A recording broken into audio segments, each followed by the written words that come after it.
Y continuamos con la lección 9, acción de la vibración transformadora sobre los genes. Cuando sea posible apreciar físicamente al hombre sutil, habrán pasado ya muchas generaciones de hombres cada vez más inteligentes, con tendencia más espiritual y cada vez mayor indiferencia hacia los placeres materiales.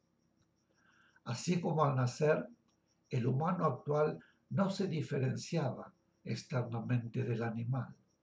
El hombre sutil nacerá y no se diferenciará visiblemente del hombre material actual, pero su materia estará capacitada para sutilizarse más y más.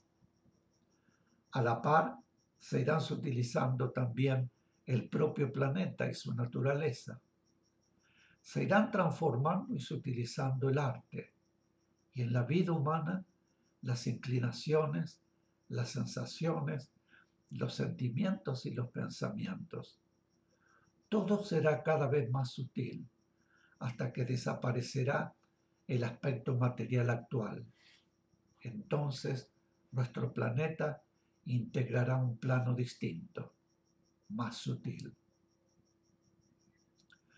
Toda la materia en la Tierra será más sutil porque estará conformada por energía en un punto de menor densificación, y ello proporcionará a los animales y a los vegetales materias más sutiles, en armonía con el aspecto espiritual más sutil, por menos involucionado, que deberá experimentar en los reinos de la naturaleza.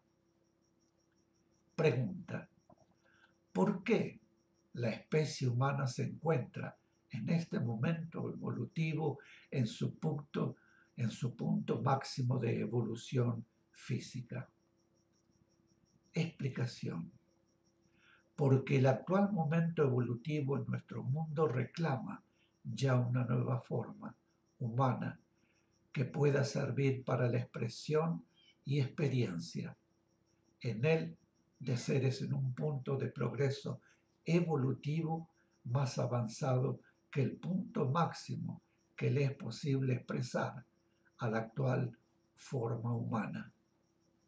Para ello, deberá nacer en la Tierra la forma humana capacitada para sutilizarse progresivamente, adaptándose a las necesidades de expresión de vida evolucionante en progresión evolutiva, capacidad que no posee la forma humana del presente. Por ley de evolución, ya está trabajando en la Tierra la vibración transformadora en determinados seres humanos.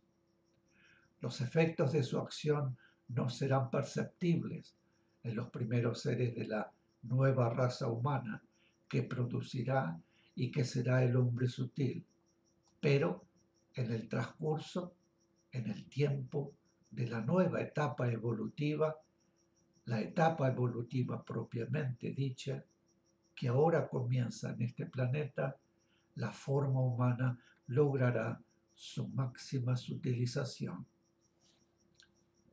Pregunta: en este caso, ¿se trata de evolución y progreso de la forma humana o simplemente evolución de la forma? Explicación: es evolución y progreso de la forma, porque la vibración transformadora solo actúa en función de la ley de evolución, cuya acción significa siempre progreso o progreso cuando, como en este caso, su acción se refiere a la forma. Cualquier otra vibración que actuara sobre esos genes, pero no por ley de evolución, podría producir evolución, es decir, cambio, progresivo o no, en la forma. Pero esa evolución no significaría progreso. La diferencia esencial que existe entre la evolución con progreso y la evolución sin progreso de la forma es que la evolución con progreso se realiza por ley de evolución y por acción de vibraciones superiores en los genes de las células procreadoras. En cambio, la evolución sin progreso comienza en los genes de las células de los tejidos del organismo y es transmitida luego a los nuevos seres por los genes de las células de la reproducción. Pregunta: ¿podríamos interpretar como progreso de la forma la adaptación al medio de las especies y de las razas? De explicación: no. La adaptación al medio se efectúa por un proceso diferente. Los genes de las células de todos los tejidos del organismo sufren la acción del medio, que los estimula debido a la necesidad que impone la ley de equilibrio. Como esto es automático, la presión del medio es el reclamo para la adaptación imprescindible para poder vivir normalmente en él y, en consecuencia, los genes de las células de los diferentes tejidos del organismo, influidos físicamente por ese reclamo, transmiten paulatina y progresivamente a las células que van naciendo. Las nuevas características que constituyen siempre la respuesta exacta al estímulo recibido, luego los genes de las células reproductoras transmiten, a su vez, las características de la adaptación a los nuevos seres.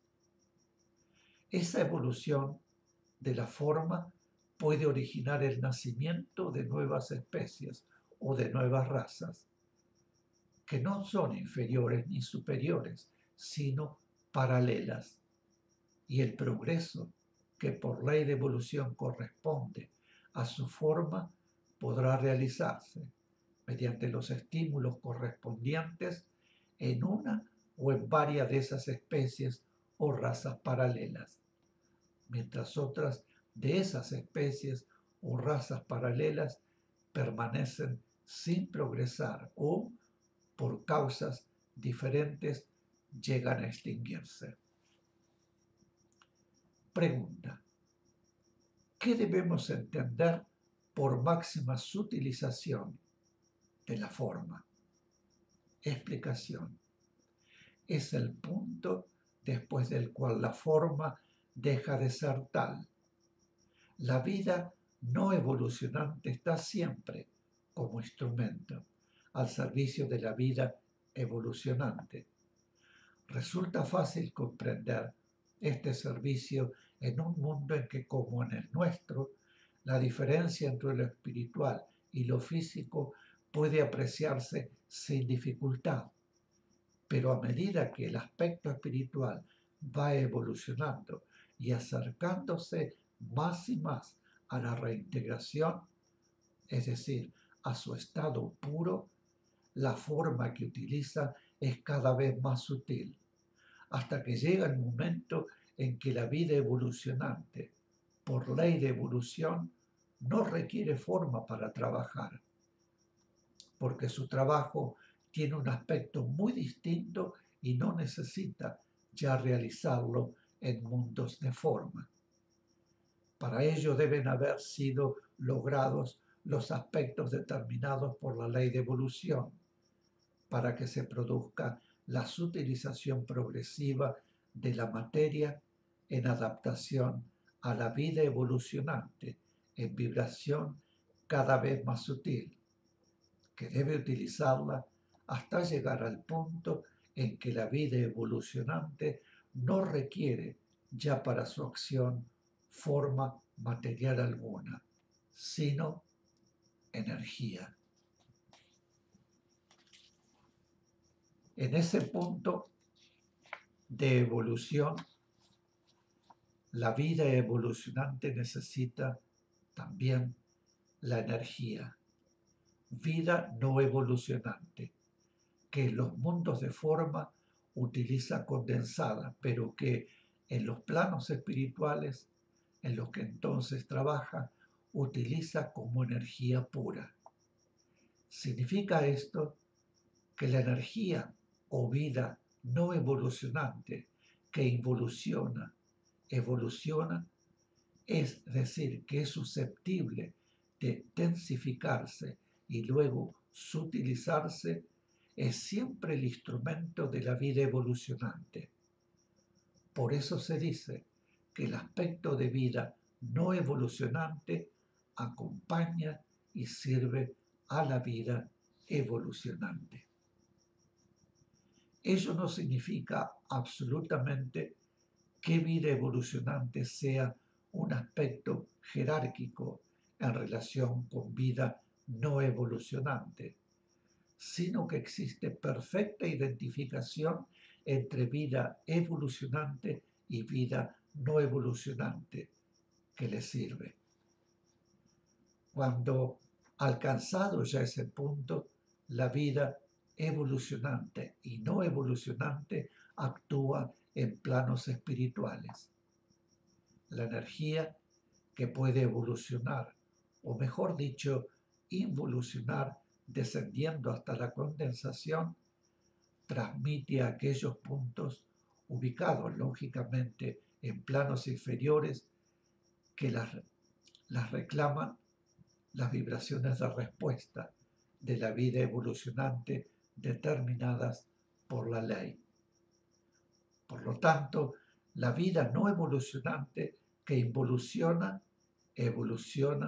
es el vehículo de expresión de las vibraciones de la vida evolucionante, no encarnada, para su acción jerárquico, amorosa, en aquellos planos evolutivos inferiores, así como es su instrumento en los planos de forma, cuando la vida evolucionante encarna. Pregunta: ¿cuál es el mecanismo de constitución de las formas que utiliza la vida evolucionante? Explicación: las formas se constituyen con las vibraciones físicas, visibles e invisibles, del plano y del mundo. Es decir, que la forma física en gestación va adquiriendo vibración mental, vibración emocional, vibración sensorial, porque la forma se constituye con las sustancias que corresponden al plano y están en el mundo en el que se efectúa la gestación. Mis queridos, vamos a hacer otra pausa y volvemos enseguida. Gracias. Ya estoy con ustedes.